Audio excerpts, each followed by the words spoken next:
leads to self-motivation. And all of us have motivation of some sort. I define motivation as the desire to achieve that which you believe to be worthwhile. And many people go through life never getting in touch with their greatness because of the lack of motivation to push themselves, or because they have not found something that they believe to be worthwhile to challenge them. I heard a poem once that said, many a flower has bloomed unceasingly and wasted sweetness upon the cold desert air. It's translated, that means simply that many a talented persons have gone unnoticed, and the world never had a chance to be exposed to their talent because that person did not take the time to begin to express or to demonstrate or to motivate themselves in the direction to bring that which they came into the universe to bring. How can you measure your motivation? How can you evaluate where you are on a scale of 1 to 10? Let's do this for ourselves mentally. How do you rate yourself from 1 to 10? Your mental attitude about yourself, how you feel about you, how you feel about life. How do you rate yourself on a scale of 1 to 10 in terms of your physical appearance, in terms of your health? Do you take care of yourself? Are you allowing yourself to get overweight and out of shape? Are you conscious of your health? Are you watching the food that you take into your body? Do you make a deliberate effort to exercise? You know, it was George Burns, he said, we cannot help getting older, but we don't have to get old. And many of us get old before our time because we don't take time to take care of ourselves. Your environment is a very good indicator. On a scale of 1 to 10, is it what you want it to be? Do you find it desirable? Are you satisfied? The job or career that you're involved in. Someone said that 85% of the American public are unhappy with their jobs. Are you spending 8 hours a day just doing time? Doing something that you don't find challenging, that does not make you stretch mentally, that does not stimulate you, that does not inspire you. Something that you don't find a sense of fulfillment in it. If you're doing that day in and day out, it has to affect how you feel about yourself, your level of motivation. Your relationships.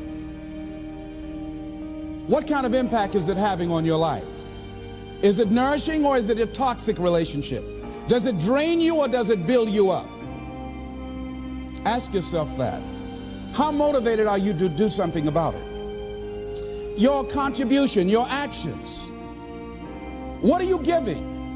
Many people will leave the universe without a trace. No one will know they were here. And in fact, under their name, we could put under there, not used up. Will anybody know that you came this way? What contribution are you giving? What will you leave? What will be different because you came this way? Someone once said that life is our gift to us that God has given us, and how we live our lives is our gift to God. What kind of gift are you formulating? Is this a gift that you like to take back and do something else before you turn it in? Think about that. What can we do? What are some of the keys that we can begin to use to motivate ourselves when our batteries run low? Because I don't care who you are, I don't care what you do, at some time you are going to get tired. At some time you're going to get in a rut. Seem like nothing you do works out right. And sometimes it just seems like you just don't have the wherewithal or the will to do anything. That sometimes you act like you're punch drunk. You're just wading through life, just doing time day in and day out, looking at non-discriminatory television, anything that's on, just looking. And depressed, feeling powerless, feeling useless, and bored. What do you do? How do you get yourself out of a rut? How do you, when you know you can do more than what you've been doing and you're not doing it and you're discontent with where you are, you get angry at yourself. How do you get out of that rut? How do you motivate yourself? One of the things that we must do is that we must be involved in working on achieving self-mastery. You must work on yourself continuously. Never be satisfied with yourself. Always know that as you invest the effort and time on you, that's the greatest ability that human beings have above animals. See, a dog can't be anything but a dog. Tree can't be anything but a tree. Human being, you've got unlimited potential. You can put effort on you, and by concentrating on you and developing you, you can transform your life wherever you are right now. So you want to work on yourself. You want to read books that inspire you and motivate you. You want to listen to tapes over and over and over again. And I suggest that you listen to tapes when you first get up in the morning. You want to control the spirit of your day. When you first wake up in the morning, your mind is operating at 10.5 wave cycles per second. That's when the subconscious mind is most impressionable. Whatever you hear in the first 20 minutes when you wake up, that will affect the spirit of your day. When you listen to tapes, listen with relaxed belief. Believing that this can happen for you. And by listening to them, listen to them over and over and over again, and you will get a breakthrough. You can listen to the same tape for months, and all of a sudden you hear something you never heard before. It have a special meaning for you. Or read the same book over again, and you find some special insight. You said, I can't believe I didn't see that the first time. So you want to be involved in developing yourself. Most people won't do that. Most people won't take that kind of effort and invest that kind of energy in themselves, because they will fall prey to that conversation within. Oh, don't do that. You don't have time. You're too busy. You're too caught up in the rat race. Most people won't do that. Well, they won't take time to go to lectures. They won't take time to go to seminars. They won't take time to go to classes to improve themselves. And as you continue to work on yourself, you will begin to expand your vision of yourself. You begin to work towards self-mastery, and you will begin to see it reflect itself in all the dimensions of your life: your mental life, your physical life, your social life, in your relationships, your monetary life.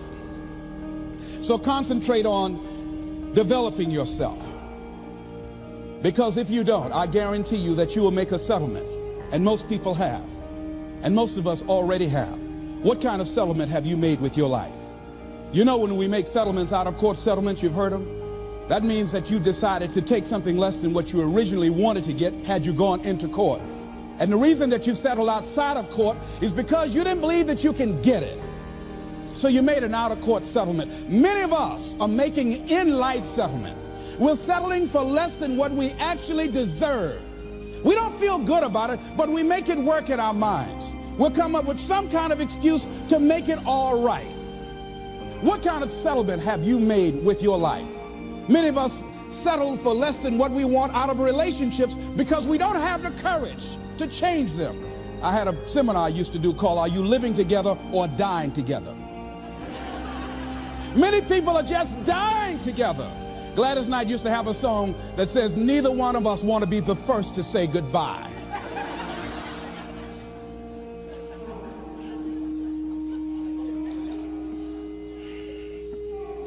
The next thing is, in order to begin to find some keys to self-motivation to drive yourself, in addition to working on yourself, and as you work on yourself, you feel good about yourself, and as you feel better about yourself, you treat yourself differently. Develop a health plan. See, you can't feel well and do well if you don't have good health. You can't perform if you don't have your health. Your health is valuable. Develop a health plan. A plan that you will follow, because this is the only vehicle that you have to carry you through this experience called life. And you want to take good care of it because you love you enough. You care enough about you. And that's not easy. It is not easy having a health plan and sticking to it.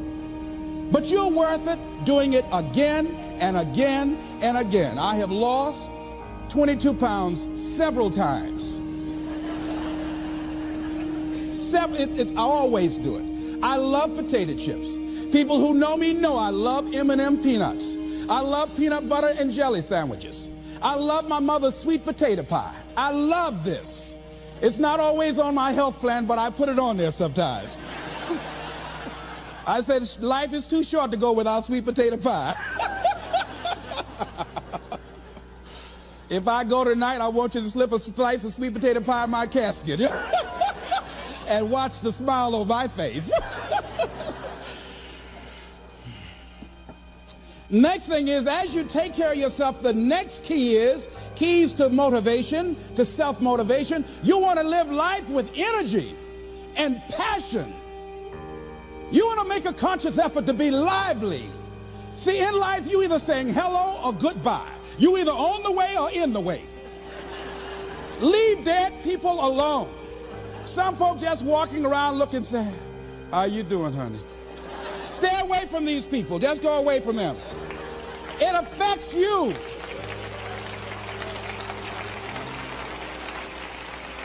You want to smile. You want to be happy. You got a lot to be thankful for. But you watch some of the faces around you every day. And I tell you, some of these faces, they will put you in a depressed state of mind. So you want to avoid these kind of faces. When you see them coming, turn your head. Next thing is that you want to monitor your inner conversations. The things that you say to yourself.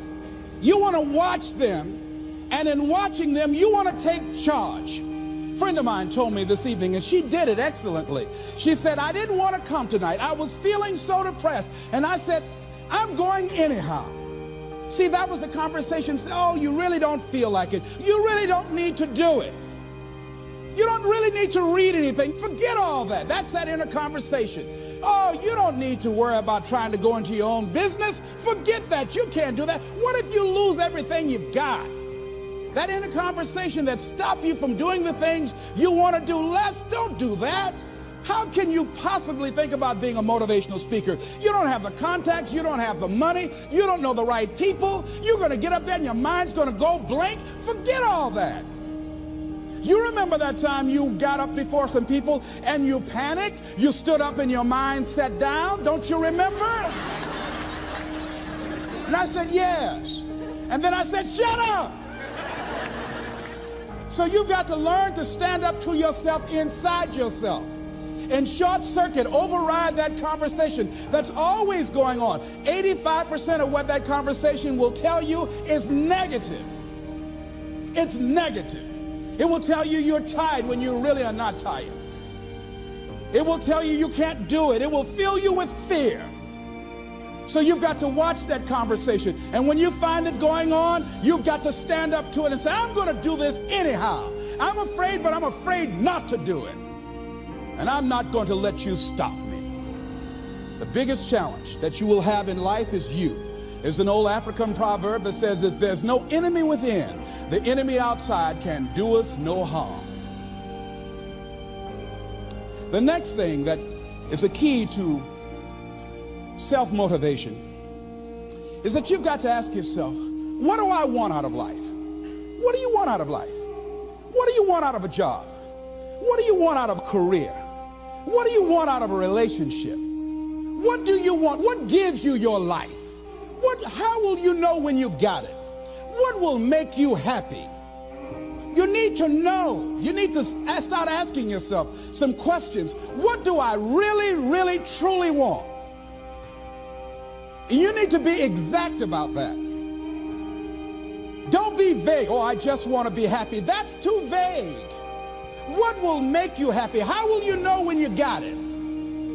Zero in on it. Be exact. Be specific.